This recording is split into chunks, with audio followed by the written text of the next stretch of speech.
Hello my dear students, welcome to the class. Last lecture में हम inductive effect और electromagnetic effect के बारे में पढ़ चुके हैं। आज हम स्टार्ट करने चाह रहे हैं। Next effect is your hyper conjugation effect, और you may call it no bond resonance और बेकर-नाथन इफेक्ट और सिग्मा पाई रेजोनेंस या एंकीमेरिक रेसिस्टेंस। बेसिकली है क्या बच्चों ये? It is a interaction between pi electron and adjacent sigma bond. कौन सा सिग्मा बॉन्ड? कार्बन और हाइड्रोजन का, या पॉजिटिव चार्ज और सिग्मा बॉन्ड के बीच में, या सिंगल इलेक्ट्रॉन और सिग्मा बॉन्ड के बीच में इंटरेक्शन है।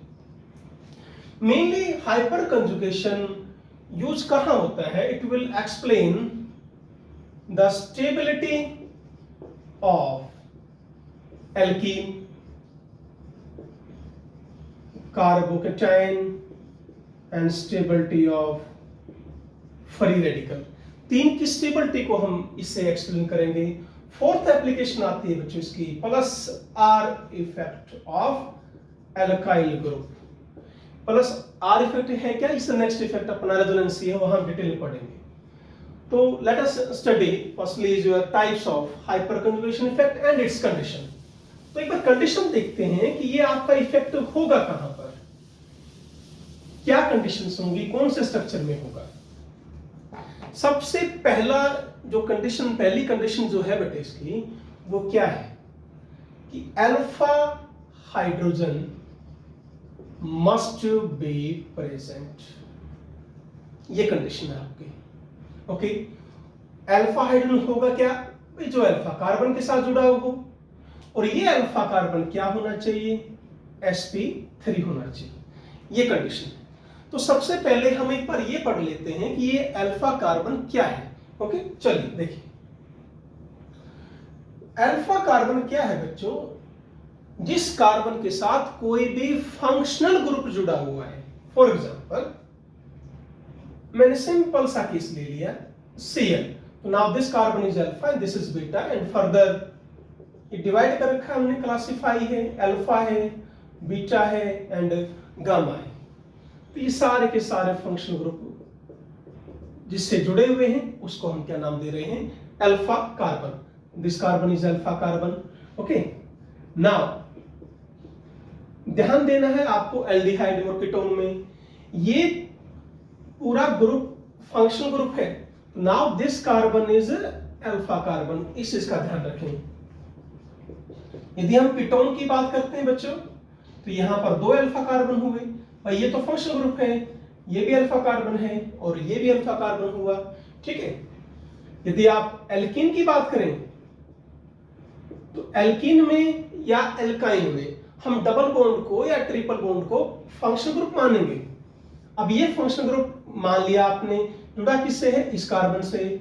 So this carbon is again your alpha carbon. तो अल्फा कार्बन हुए क्या कि जिसके साथ कोई भी आपका फंक्शनल ग्रुप जुड़ा हुआ है उसको हम क्या कह रहे हैं?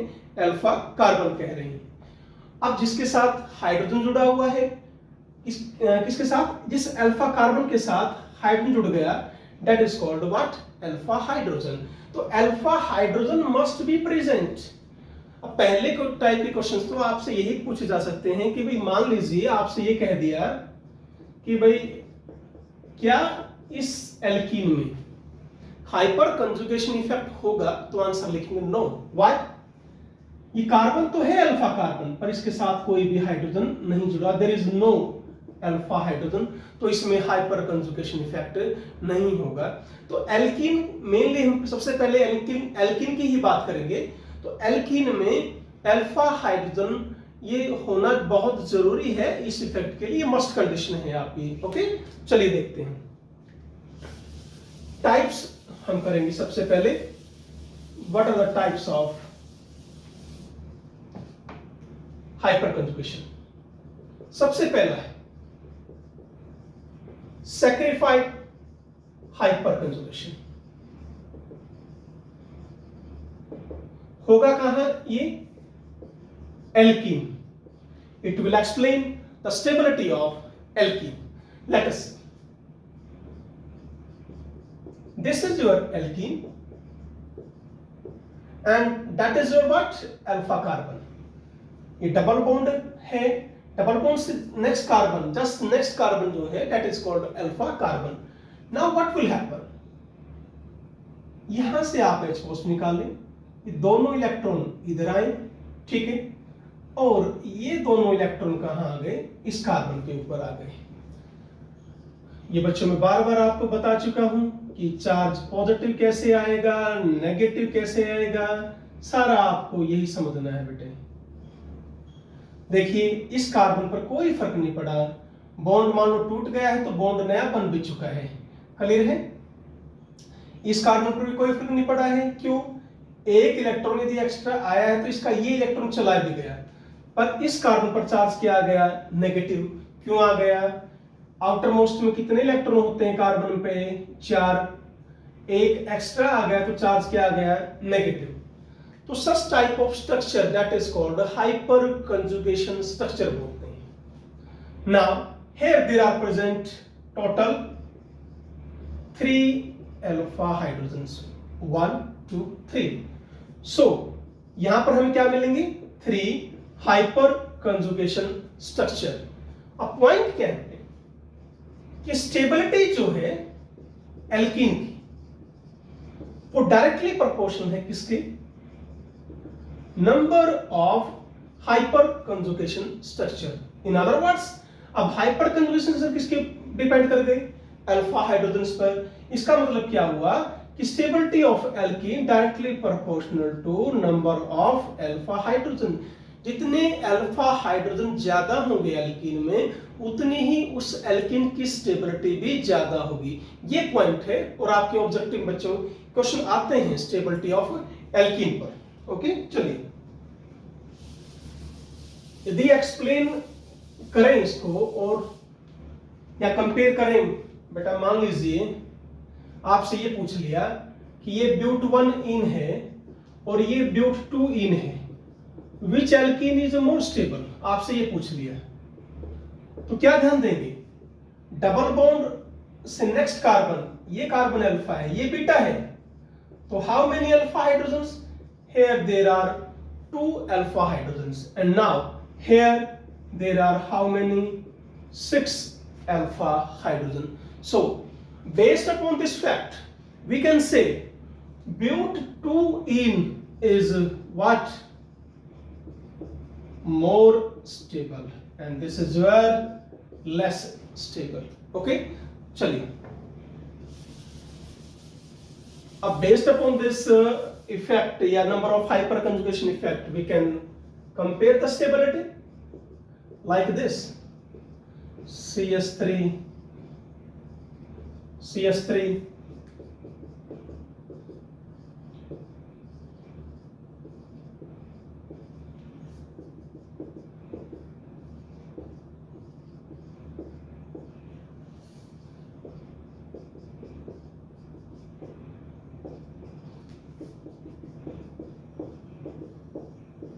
now ethene there is no, that is 0 alpha hydrogen, so we can say this is least stable alkene or more reactive towards hydrogenations.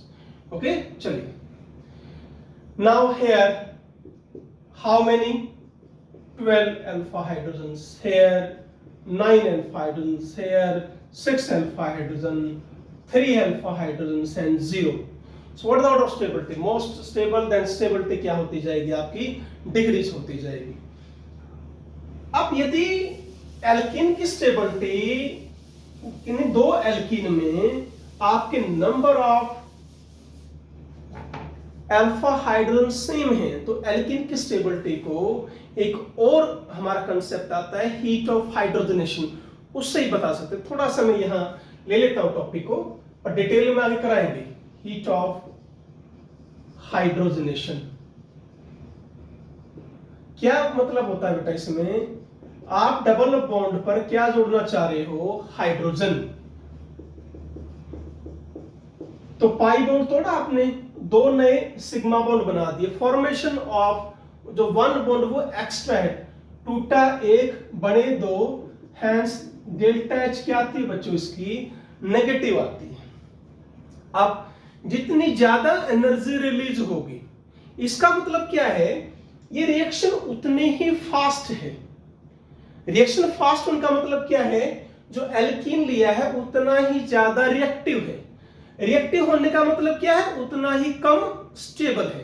मैं दोबारा बोल रहा हूं, जितनी ज्यादा एनर्जी रिलीज हुई, रेट ऑफ रिएक्शन फास्ट हुआ, it means alkene is more reactive. In other words what, alkene is less having less stability.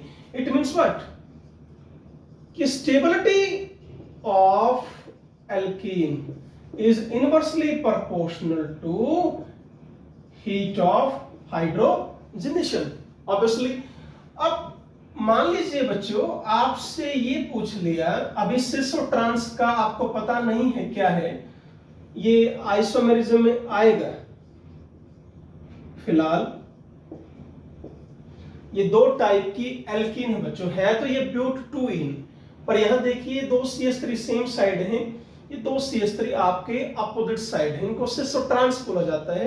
अभी एक्सप्लेन नहीं कर पाएंगे डिटेल से, आइसोमेरिज्म में है, इसको हम डिटेल से करेंगे। इसमें भी आपके 6 अल्फा हाइड्रोजन है, इसमें भी आपके 6 अल्फा हाइड्रोजन है। यदि हम वैल्यू देखते हैं हीट ऑफ हाइड्रोजनेशन की, ब्यूट-2-ईन, सिस ब्यूट-2-ईन की हीट ऑफ हाइड्रोजनेशन जो है वो ज्यादा है, किससे, ट्रांस से। इसका मतलब क्या हुआ, ट्रांस क्या है बेटे, this is your more stable and this is your less stable. Okay, चलिए आगे बढ़ते हैं।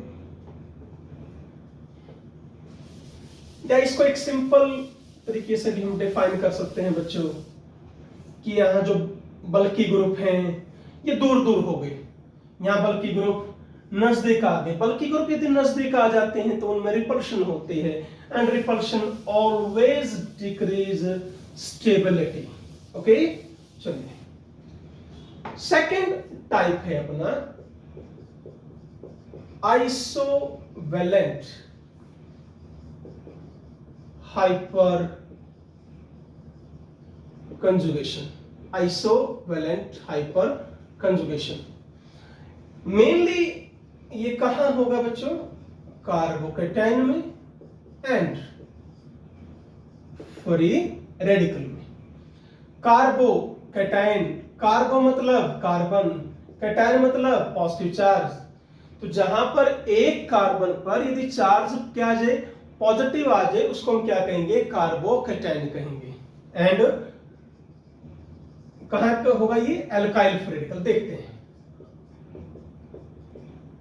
ये है बच्चों आपका what, carbocation, and this carbon is what, alpha carbon, and this hydrogens are alpha hydrogen. अब वैसे ही करेंगे, H पॉजिटिव को निकाल लिया आपने, ये दोनों इलेक्ट्रॉन इधर आ गए। ये इलेक्ट्रॉन था किसका, हाइड्रोजन का, ऊपर वाला। दे किसको दिया हमने, यहां कार्बन को। ध्यान से देखिए क्या हुआ है, अब इसका पॉजिटिव चार्ज क्या हो गया, खत्म। तो इस तरह हम हाइपर कंजुगेशन को शो करते हैं कार्बोकैटायन के अंदर। तो इसके भी कितने बनेंगे, 3 हाइपर कंजुगेशन स्ट्रक्चर। अब मान लीजिए बच्चों आपसे पूछ लिया भाई, एक तो ये CH3 पॉजिटिव है और एक ये है, किसकी स्टेबिलिटी ज्यादा है बताओगे, इसकी। How many alpha hydrogen, 3 alpha hydrogen मतलब 3 hyperconjugation structure, hence it is more stable।